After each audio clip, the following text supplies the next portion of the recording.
This is a 2x2 Rubik's Cube. This is a 3x3 Rubik's Cube.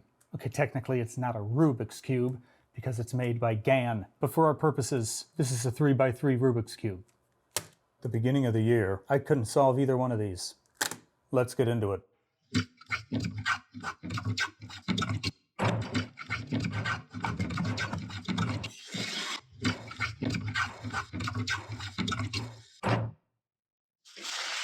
I had sort of always wanted to know how to solve a Rubik's Cube, but I always figured I'm never going to have the time to learn how to do that. And I certainly didn't figure it out on my own. I followed some great tutorials from a guy named JPerm. I will link him down in the description. If you're curious, go and check it out. Now, earlier this year, my brother and sister-in-law and their 2 kids came to visit. That's my wife's brother, his wife, and their 2 kids. And our little nephew was obsessed with Rubik's Cubes, and he was really, really good at them. Way, way better than I am. But because my son was really, really interested in what he was doing with Rubik's Cubes, he left us this little practice cube. And I said to my son, let's figure out how to solve it. He sort of lost interest at some point because he's 6, but I decided, no, I'm gonna figure this out. So I started watching these tutorials, started trying to figure out what it was that I needed to know in order to do this.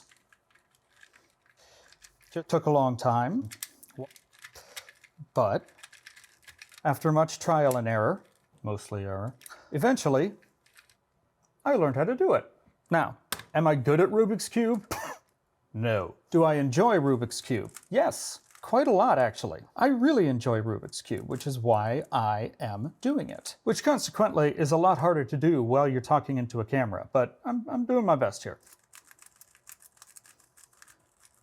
Now, I have no intention of becoming a Rubik's Cube channel. I wouldn't know enough to really teach you much of anything about it. I don't know if I'd even be comfortable showing you how to solve it in this beginner method that I know, because I'm just a beginner myself. I can't do it very fast. I don't know a whole lot of tricks about it, and there are a lot of other people on the internet who are much, much better at it and will teach you things you actually need to know. Again, JPerm down in the thing.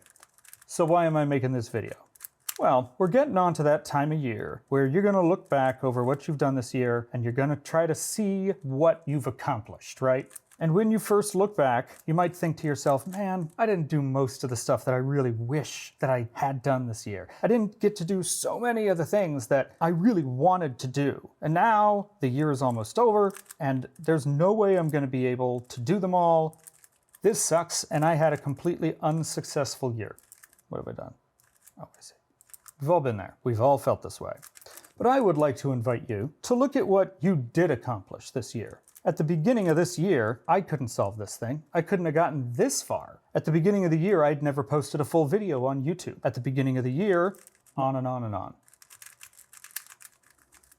But when I look back over the things that I didn't get done, over the things that I didn't learn, that I didn't master, that I didn't, dig deeper on, whatever, then it feels like I didn't do anything this year. It feels like I just sort of treaded water, and that sucks.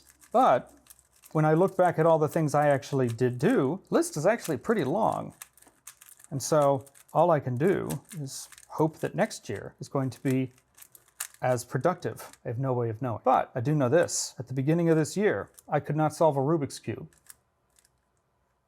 And now I can, even if it's really slow. So give yourself a break and look back at what you actually accomplished this year. And even if all you actually did was tread water, you made it. That's not nothing. That's big. Be kind to yourself. Be nice to yourself. Happy holidays. See you next time.